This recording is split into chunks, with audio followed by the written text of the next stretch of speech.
Hello, everybody. Scott Golden here with the Superstars of Wrestling Review Series, August 24th, 1991. We are mere days away, days away from SummerSlam, and obviously that's a pretty big deal. Um, moving into the 24th of that particular week. Um, we are about 2 days away. Most Superstars episodes aired on Saturdays, and SummerSlam that year was on a Monday. Just think about that. Think about a wrestling super show not on a Sunday evening. Odd. Although AEW's done some of that now with having their pay per views on Saturdays. I think that's more planning around UFC and not wanting to have to worry about going heads up with a, having to go heads up with WWE at all ever. And maybe it's branding. Hey, good wrestling pay per views are Saturday night. The subpar ones are Sundays. Anyway, Major Yates and Ricky Steamboat. Steamboat uh, will have his return to pay per view for the World Wrestling Federation after a several year hiatus, last leaving in summer or spring of '88, right after WrestleMania 4. But anyway, chops, arm drags, and the like, and of course the big Ricky Steamboat arm drag. A thing of beauty if you're a wrestler and you don't know how to do the Ricky Steamboat arm drag and you want to take the time to learn it. It's always looked cool. Anyway, top rope chop to the top of the head by Steamboat and a cross body as well. 1, 2, 3, and the dragon comes out on top. We are plugging World Tour 91 available on home video now.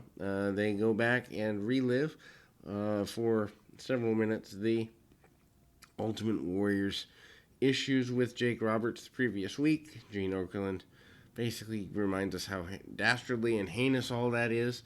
And we go to an enhancement match with Sergeant Slaughter. What's odd to me is, and I noticed it here, Colonel Mustafa does the same marching motions of the swinging arms as the Bushwhackers do, yet one of them is a babyface, the other is a heel. It's just an odd thing. Slaughter, punch, kick, begging his enhancement talent to get up, hanging suplex over the top rope, which at the time was a very rare move, but he does it here. Punch, kick, and real basics. Slaughter with the Cobra Clutch and the submission mere hours before going at it with the Warrior and Hogan. Also a big clothesline that the enhancement talent takes a pretty good bump for. And Slaughter gives us the impression that he wants to eradicate Hulkamania. It doesn't happen, but to a kid, I'm sure it's believable. A return for Koko Ware after not seeing him for a good while into an enhancement match. Don't know if he'd been away or just somebody I missed or what the heck was. Maybe he'd been let go and brought back. I don't know.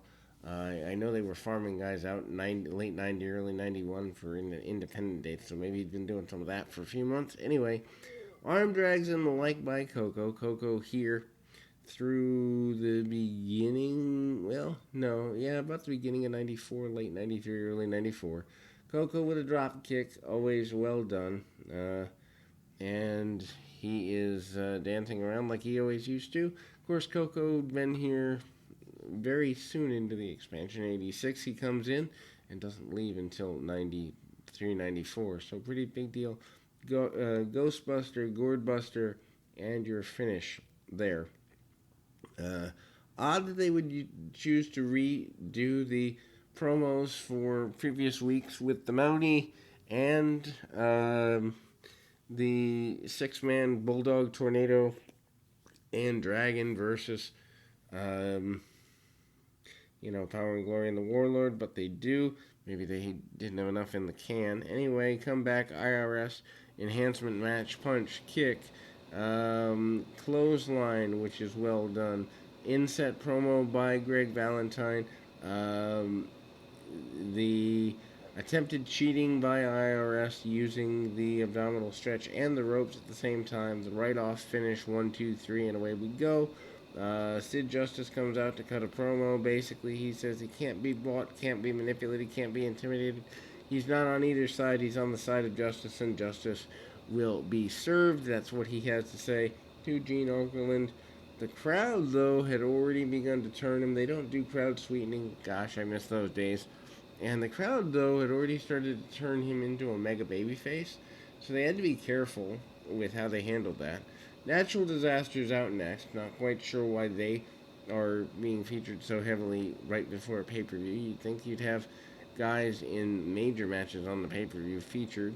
But anyway, Irish Whip by Typhoon, clothesline, basically runs him over. And they cut off the ring, do the Natural Disasters. Obviously, they have Earthquake and Typhoon on their tights, and then the big splash in the corner, which we come accustomed to seeing.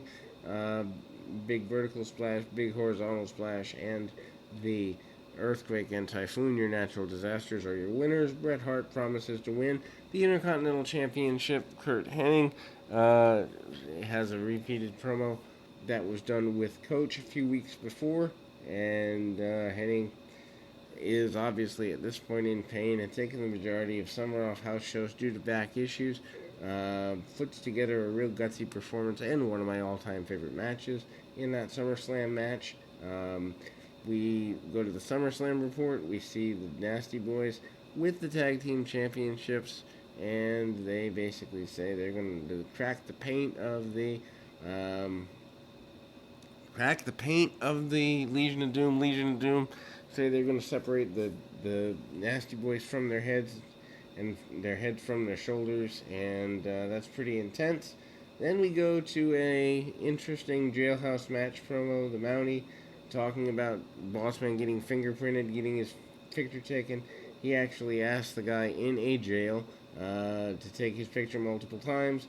Bossman says he's going to do justice for everybody, including the Canadian Mounted Police, and that he is going to get even with the Mountie for all that he's done wrong, including the shock stick attack from months ago. Bret Hart is in your, I believe, final match of the program. Hart obviously going into winning the second biggest championship in the company.